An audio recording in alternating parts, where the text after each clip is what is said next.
Assalamu alaikum wa rahmatullahi wa barakatuh. Selon l'Organisation mondiale de la santé, 247 millions de personnes étaient touchées à travers le monde dans 85 pays différents au cours de l'année 2021. 619 000 décès, dont plus de la moitié en Afrique subsaharienne. Au Niger, selon l'annuaire des statistiques sanitaires de 2021, publié par le ministère de la Santé publique, de la Population et des Affaires sociales, 4 182 personnes sont mortes à cause de cette maladie.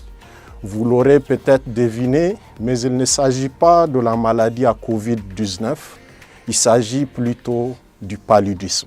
Le paludisme, bien que la plupart des personnes le considèrent comme étant une maladie anodine, elle constitue véritablement une maladie aux conséquences graves, qui n'est pas sans séquelles et qui peut même engager le pronostic vital des patients.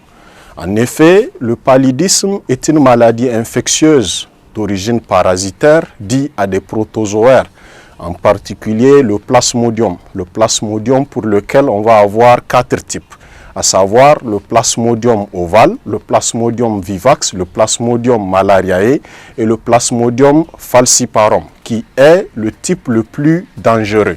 Le plasmodium falciparum parce qu'il est le plus fréquent, il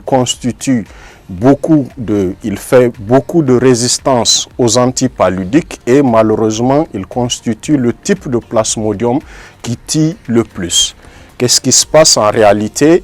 Le paludisme, contrairement aux autres maladies infectieuses, n'est pas une maladie dont la transmission peut se faire directement. C'est-à-dire le paludisme ne se transmet pas d'une personne malade à une personne non malade directement. Mais ça passe toujours par ce qu'on appelle l'anophèle femelle, qui est le principal vecteur du plasmodium. Donc le paludisme, sa transmission, elle est indirecte à travers l'anophèle femelle.